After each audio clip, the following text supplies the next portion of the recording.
Authentic is sponsored in whole by Voice of Prophecy. It's hard to believe, but there are still people in this day and age who really think the world is flat. Yep, that's right. They think the world is flat. And some of them insist it's a key part of what the Bible teaches. Welcome to Authentic. Shawn Boonstra explores real existential questions about the meaning of your life and how you can live a genuine human existence. Listen every week right here on this station or on your favorite podcatcher. Here's Shawn with this week's episode of Authentic. Back in 1838, a man by the name of Samuel Rowbottom set up an experiment on the Bedford River in England. What he hoped to prove was that the earth was indeed flat, despite thousands of years of evidence to the contrary. And sure enough, his experiment seemed to prove that it was. The concept was really pretty simple. There's a 6-mile stretch of the river, more of a canal really, that runs perfectly straight between two bridges. He decided that if you placed a mark on one of the bridges at a given height above the water, and then backed up to the other bridge and placed a telescope at exactly the same height, you should be able to see the mark on the distant bridge. At least you should be able to see it if the earth is flat. If the earth is round, however, 6 miles was far enough that the mark should disappear below the horizon. And sure enough, when they looked through the telescope, they could still see the other mark, which appeared to prove the earth is flat. Now, why proving this was so important to Mr. Rowbottom, I really don't know. From what I can gather, he claimed that he got the idea from reading the Bible, which speaks about the 4 corners of the earth, which to his way of thinking meant the earth was a flat plane instead of a round globe.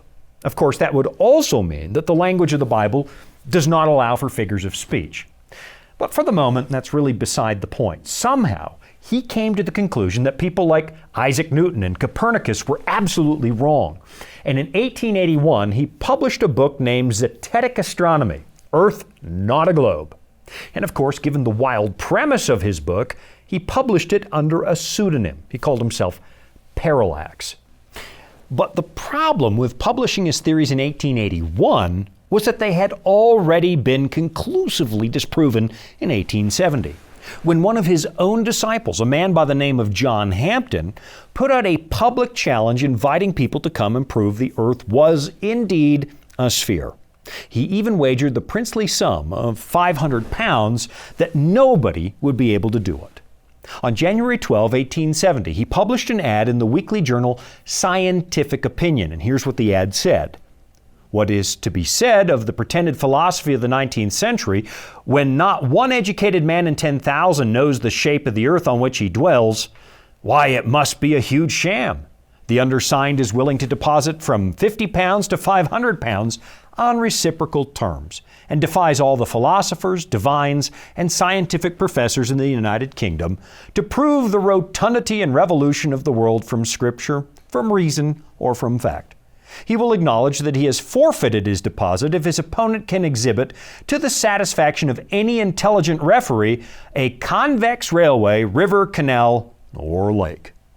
So, in other words, if you could prove the curve of the earth, he would pony up a considerable sum of money. But alas for poor Mr. Hampden, a professional surveyor named Alfred Russel Wallace took him up on the challenge and publicly destroyed him. What Wallace understood was the principle of atmospheric refraction, which bends light and actually allows us to see just a little bit over the horizon. Refraction is the reason you can see the sun rising just a few minutes before it actually comes up. And it's the reason that stars in the sky appear to twinkle. It's the bending of light in the atmosphere. Wallace knew that the telescope in Rowbottom's experiment had been set 8 inches above the water, which enhanced refraction. So what he did was add an important element to the Bedford River that compensated for this atmospheric optical illusion. He put a pole in the water halfway between the two bridges, and he put a mark on the pole at the same height above the water as the telescope at one end and the mark on the bridge at the other. Then he put a second mark on the midstream pole just a few feet below that.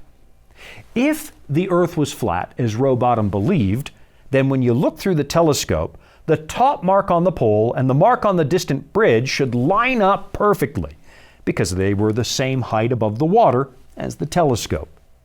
But if the Earth was a sphere, then the mark on the pole should appear to be higher because the curve of the Earth between the bridges would lift it up. Sure enough, Wallace was right.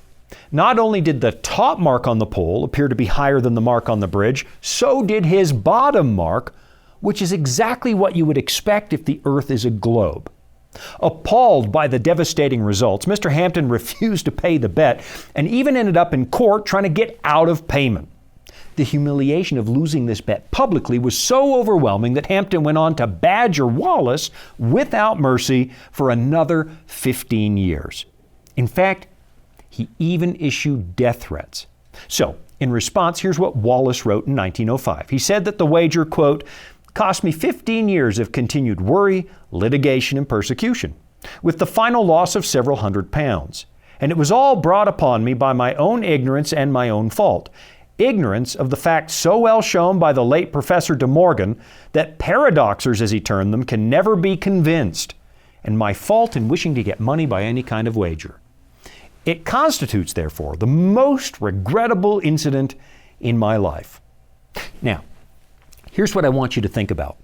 For most of us, there's little doubt the Earth is a sphere. We've known that for thousands of years, and we've even pretty much known the exact circumference of that sphere for thousands of years, ever since Eratosthenes calculated it in the city of Alexandria. And I guess what I really want you to notice is just how deeply vested Mr. Hampton was in a very bad idea. He took the loss personally and spent years trying to destroy his opponent, and you've got to wonder why. What is it in our human nature that attracts us to wackadoodle theories and makes us so unwilling to accept any evidence to the contrary? I mean, I don't know if you've had any personal experience with flat Earth people, but for some reason I have a gift for attracting these folks. I hear from them all the time, and I know for sure I'm going to get a few letters after this show. And the one thing I've learned over the past few decades is that discussing this is a complete waste of your time. I mean, I used to slow down and talk to just about anybody with any idea, but I've got to admit, there's a subset of society I'm no longer willing to waste time on.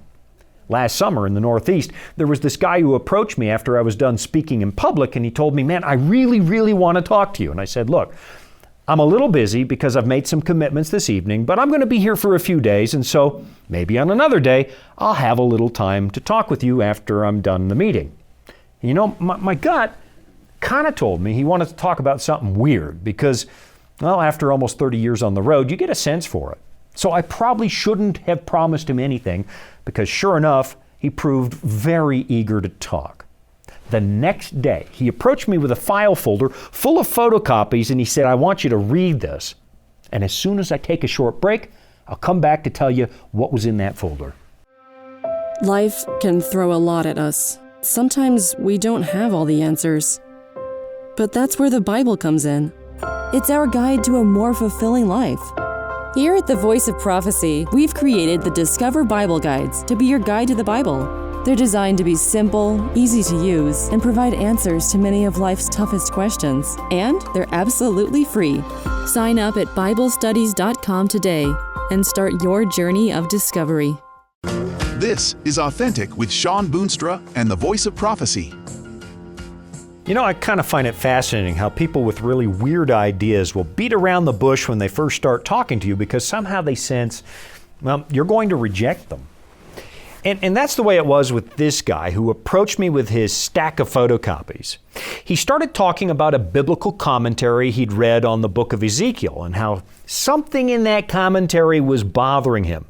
And he never quite got to the point until I'll admit I got a little bit impatient. I said, sir, what exactly are you getting at? And that's when he said this.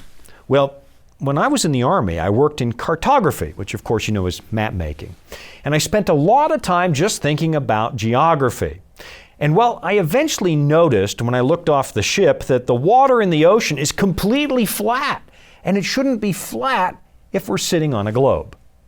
This guy was channeling Samuel Rowbottom in the Bedford experiment. And I guess at that point, I'd already run into enough flat earthers that I really did lose my patience because there were a lot of people waiting to talk to me about real issues. And so, sir, if you do happen to be listening today, let me apologize for cutting you off quickly. But please do understand, you are nowhere near the first person who has approached me with the flat earth and tried to convert me. And that's what I told him. This is flat earth theory, I said, and I'm sorry, I do not have time to talk about this. And so I took his folder of photocopies and I handed it back, which of course he wasn't happy about. It upset him. But frankly, I've learned that continuing that discussion is a huge waste of everybody's time. Oh, he said, you know about the flat earth? And he was skeptical that I knew anything. I said, yeah, I've been through this at least 100 times. At least. Really, he said. 100 times. I mean, he thought I was exaggerating, but I promise you, it's at least 100 times. And I've discovered firsthand that no matter what I say to prove the earth is round, most of these people have a carefully considered response, and they'll show me that I'm wrong. I mean, if you tell these people that the Apollo missions took pictures of a spherical earth, they'll tell you the pictures are manipulated, or they only appear to be round because the astronauts were taking the pictures through a circular porthole. I mean, it doesn't matter what kind of proof you offer these folks. I promise you, you are probably wasting your time. And this guy with that stack of photocopies was really disappointed when I gave them back and said, sorry, I just don't believe it. No, he said, I'm the one who feels sorry for you, and he stomped off. And that was the end of the meeting. And I'm sure that given the current resurgence of flat earth theories, that some of you probably have similar stories. It's weird, this stuff is going around again. And again, the real thing I want to ask you is why? Why do people latch onto this stuff like a bulldog and become so invested that they feel personally threatened when you challenge it? Why does something so unimportant seem so vital to these folks? Why do otherwise intelligent people suddenly put on reality blinders and tenaciously cling to something that doesn't make a lick of sense?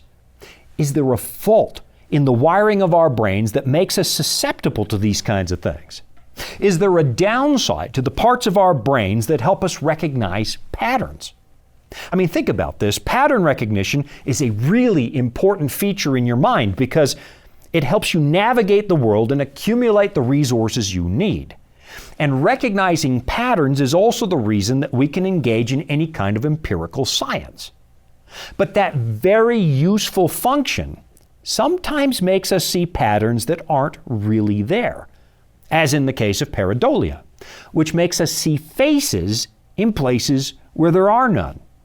I mean, I don't know if you've ever seen this, but there's a famous geographical feature in Canada that you can find on Google Earth, and it's called the Badlands Guardian. From outer space, it looks exactly like the face of a First Nations native, and the detail is absolutely astonishing. I mean, the eyes, the nose, the mouth, the hair, it really does look like somebody sculpted this thing on purpose, and it even seems to be wearing a set of Apple earbuds. I mean, go on Google Earth and look at it.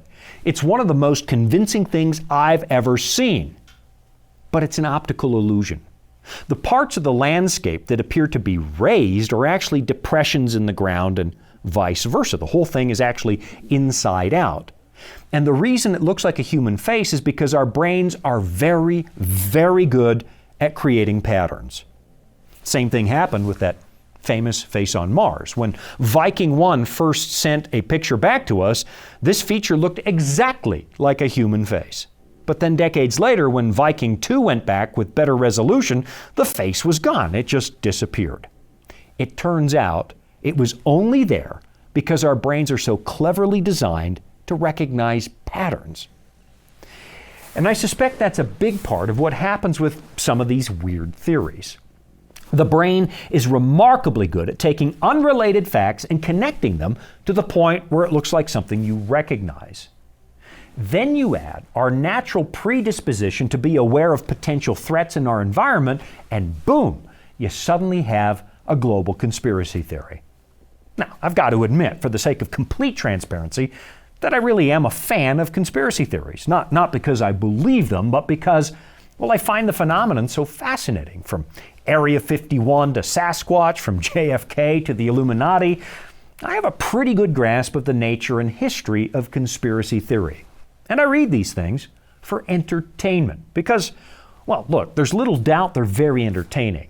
And for most of us, that's what they are. They're just entertainment. But when people start to take them seriously, and unfortunately, it seems like more and more people are, that's when the weird and wonderful suddenly has an impact on real life. And it suddenly begins to shape the decisions you make and the life you lead. And that's where it becomes a problem. It leads to horrible outcomes. It ruins friendships. It adds unneeded tension to marriages. It can lead to bad financial choices. And it can even endanger your health depending on the nature of the conspiracy. And one of the most tragic outcomes I've witnessed personally is the way that conspiratorial thinking can actually compromise the teachings of the Christian faith. Maybe some of you remember the satanic panic of the 1980s, when suddenly it seemed like, well, there was a demon hiding behind every bush, and there was this growing fear that satanic covens were multiplying like rabbits out there and doing unspeakable things in an effort to tear down the Christian faith and maybe even Western civilization. There were popular speakers visiting Christian churches, telling wild stories of having been a high priest of Satan or a devil worshiper who escaped and lived to tell about it. It was very popular. Now, look, there's no doubt there are some very strange cults out there, and I really do believe that some of them are dangerous. It's true. But the stories that were circulating in the 80s really took the cake. I mean, take for example the story of John Todd. He became a popular speaker in a lot of churches because he claimed that he was raised in a family that practiced witchcraft. And by that, he didn't mean old world paganism like the Druids in England. He meant actual devil worship. He claimed to be a Green Beret who served in Vietnam, and he claimed that he had been initiated into something he called the Council of 13, this high-ranking body of Satanists who were busy taking over the world. And from that point, he began to tie just about absolutely everything together. The Rothschilds, the Kennedys, the oil companies, the Illuminati, the entertainment industry, the government, everything, you name it. All of it, he said, was being secretly controlled by a highly organized and secretive group of Satanists. Elton John, he claimed, was using some kind of witch language to write his songs. And Ayn Rand had been told by the Rothschilds, he said, to write her books. And the Illuminati told her to spread her ideas. And John Todd really was just the tip of the iceberg back in the 1980s. There were others, like Mike Warnke, who said he had been a witch who was put in charge of a territory to spread the message of sex, drugs, and rock and roll. Copies of VHS tapes were making the rounds in people's homes. Maybe you remember some of these. And these tapes somehow proved that somehow vast satanic networks were abducting children, controlling the minds of the youth, and slowly demolishing Christian churches by displaying occult symbols and placing hexes on church properties. Kids, you might remember, started playing their records backwards, looking for hidden satanic messages that only seemed to be there if someone told you exactly what you were listening for.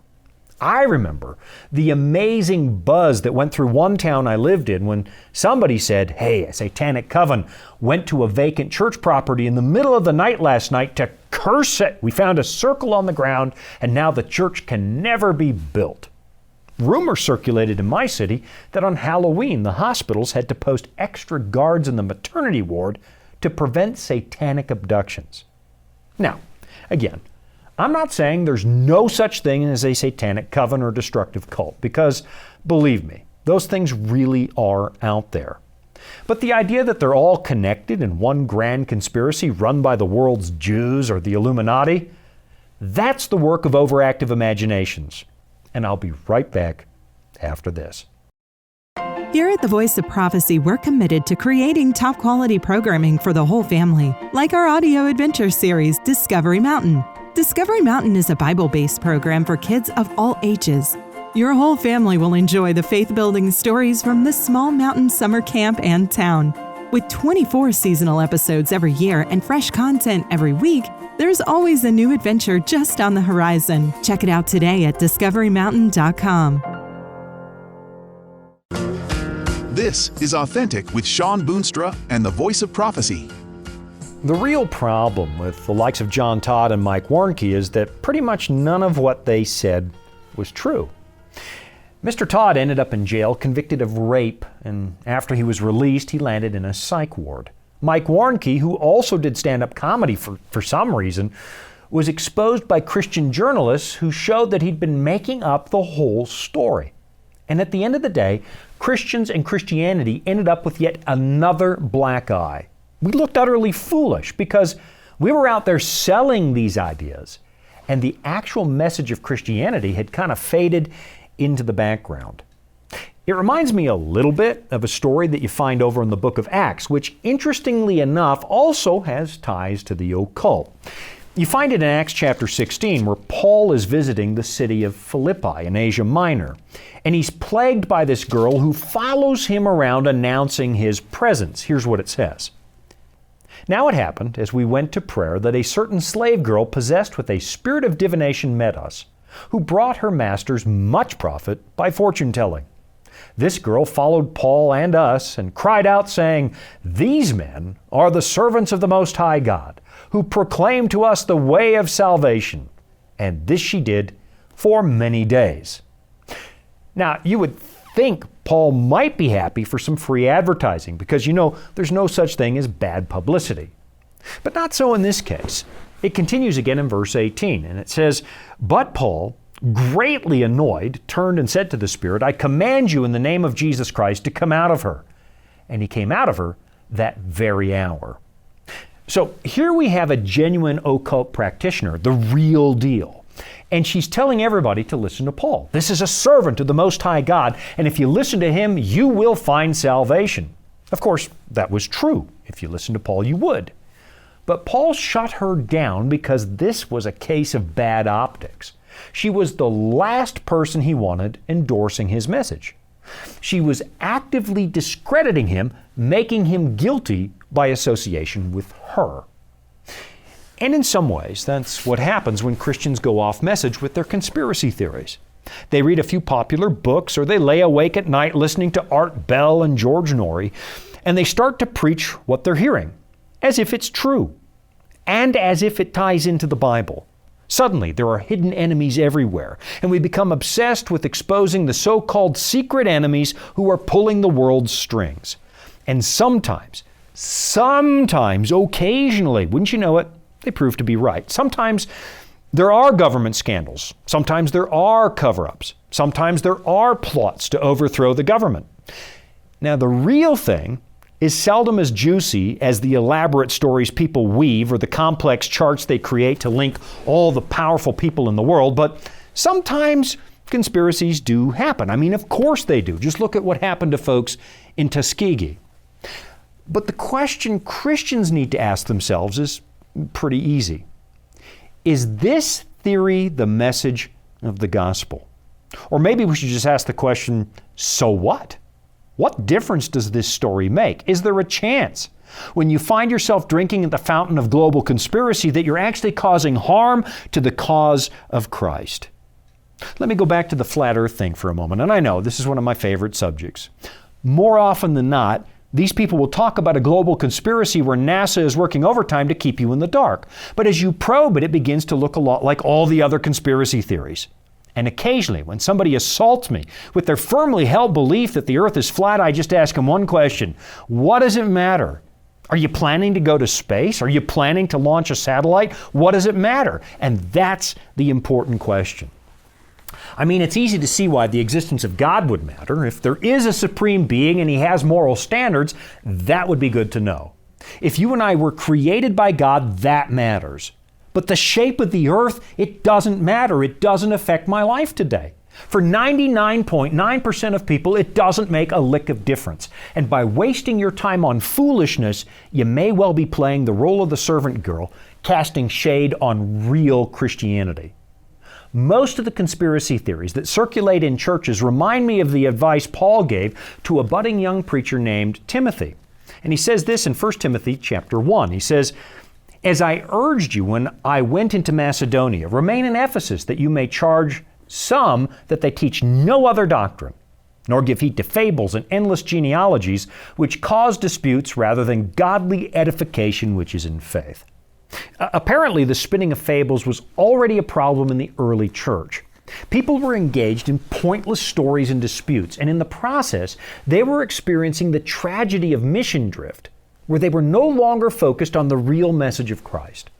I guess on the one hand, it makes me feel better about what happens today because it's been going on for a long time. But on the other hand, I've got to believe that the apostle was frustrated. Okay, time for one last break, and then we'll wrap this up. Dragons, beasts, cryptic statues. If you've ever read Daniel or Revelation and come away scratching your head, you're not alone.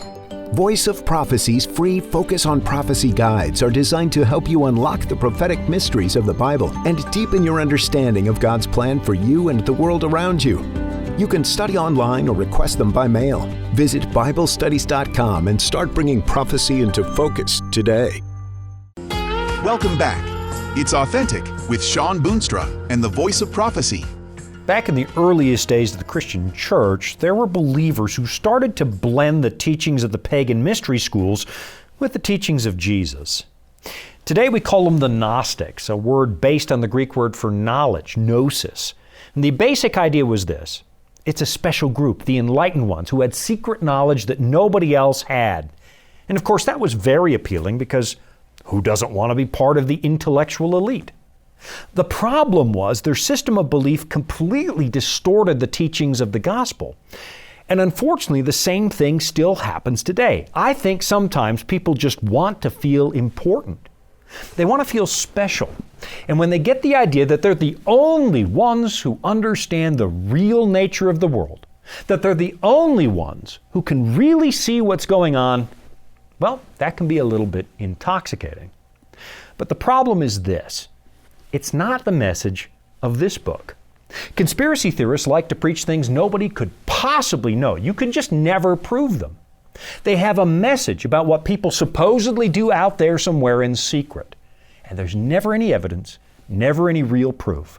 Just whispers in the dark. And anybody who dares to disagree with these folks gets written off as a shill for the shadow government or some other secret organization. It's a pointless discussion, and it has nothing to do with what it means to live an authentic human life. Listen, let me just say this as I wrap up. The message of the Bible is profound enough, it doesn't need our help. And maybe it's time to pick it up, especially if you claim to be a believer, and read it and see what it actually says. God doesn't need us to add to it. This book gives you everything you need for an authentic life. Thank you for joining me. I'm Shawn Boonstra. This has been Authentic. You've been listening to Authentic, sponsored by Voice of Prophecy. Remember, you can listen every week right here at the same time. And thank you. Authentic is funded by listeners just like you. You can support at voiceofprophecy.com. That's also where you can find all the episodes you missed, or where you can listen again. That's voiceofprophecy.com.